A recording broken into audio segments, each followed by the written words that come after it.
جنت تو ماؤں کے قدموں کے نیچے ہے، باپ جنت کا دروازہ ہے۔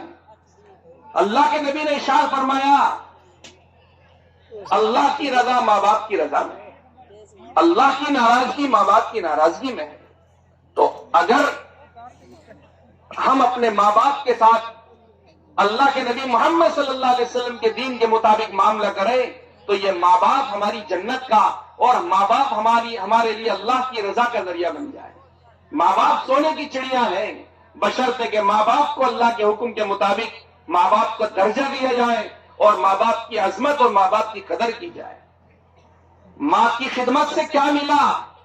ماں کی خدمت سے کیا ملا؟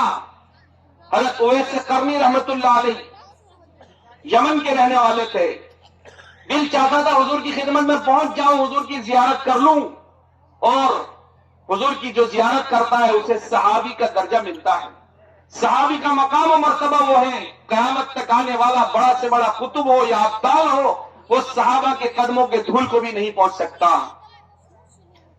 حضور سے حضرت اویس نے مشورہ کیا، یا رسول اللہ دل تو چاہتا ہے آپ کی خدمت میں حاضر ہو جاؤں، لیکن پیچھے والدہ بیمار ہے، خدمت کرنے والا کوئی نہیں ہے۔ آپ نے فرمایا تمہیں آنے کی ضرورت نہیں، وہی والدہ کی خدمت کرو۔ خدمت کرتے رہے یہاں تک کہ والدہ کا، یہاں تک کہ حضور صلی اللہ علیہ وسلم کا انتقال ہو گیا۔ جذبہ تھا حضور کا دیدار کر لوں، لیکن اپنے جذبے کو اللہ کے نبی کے حکم پر قربان کر دیا، حضور کا انتقال ہو گیا۔ صحابی نہیں بن سکے، لیکن چونکہ ماں کی خدمت کی، اللہ کے نبی کی بات مانی، ماں کی خدمت کرتے رہے۔ اللہ کے نبی صلی اللہ علیہ وسلم نے فرمایا حضرت عمر سے، عمر جب میرے بعد قبیلے قرن کا ایک بندہ جس کا نام اویس ہے، جس کا حلیہ ایسا ہے، جس کی پیٹھ پر یہ نشانی ہے، وہ تم سے ملے، تمہاری ان سے ملاقات ہو جائے تو تم ان سے اپنے لیے دعا کروانا، اس لیے کہ ان کی دعا اللہ کے یہاں قبول ہوتی ہے۔ حضرت عمر سے فرما رہے اللہ کے نبی، چنانچہ حضرت اویس پہنچے دور فاروقی میں، دور صدیقی میں، اور حضرت عمر سے ملاقات ہوئی تو حضرت عمر رضی اللہ تعالیٰ بڑی خوشی کا اظہار فرمایا اور ان سے اپنے لیے دعا کروائی۔ ماں کی خدمت نے کہاں پہنچا دیا؟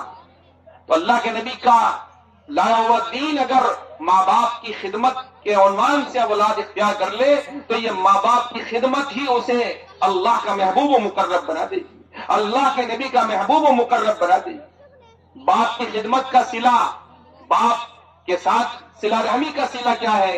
حضرت شیخ نے واقعہ لکھا فضائل صدقات میں، ایک شخص کے والد بوڑھے تھے، اس کے 2-3 اور بھائی بھی تھے، وہ اپنے والد کی خدمت کرتے رہے یہاں تک کہ آخری وقت آ گیا تو انہوں نے اپنے بھائی کو بلایا اور ان کے سامنے بات رکھی، بھائی اپنے والد کی خدمت کرنی ہے، چاہو تو تم کر لو، ملے گا کچھ نہیں، اور تم نہیں چاہو تو میں کرنے کو تیار ہوں۔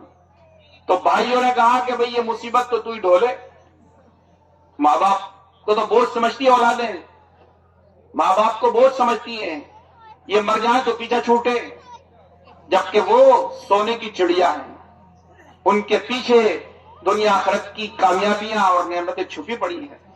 اللہ ہم سب کو ماں باپ کی قدردانی کی توفیق دے۔ تو اس نے کہا ٹھیک ہے میں کر لیتا ہوں، خدمت کرتا رہا یہاں تک کہ والد کا انتقال ہو گیا۔ دفنا کر آیا، رات کو خواب میں دیکھا ایک کہنے والا کہہ رہا ہے فلاں جگہ پتھر کے نیچے 100 دینار ہے، جا کر لے لے۔ پوچھا برکت ہے؟ کہا برکت تو نہیں۔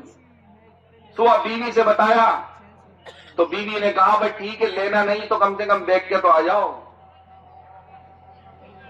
کیونکہ شروع سے ہی یہ تو سونے چاندی میں پلی ہوتی ہے تو سونے چاندی کی محبت تو رہتی ہی ہے اس میں۔ تو اس نے کہا کہ نہیں جب لینا نہیں تو دیکھنا کیا، نہیں گیا۔ دوسرے دن پھر خواب میں دیکھا، کہنے والے نے کہا فلاں جگہ پتھر کے نیچے 10 دینار ہے، جا کے لے لے۔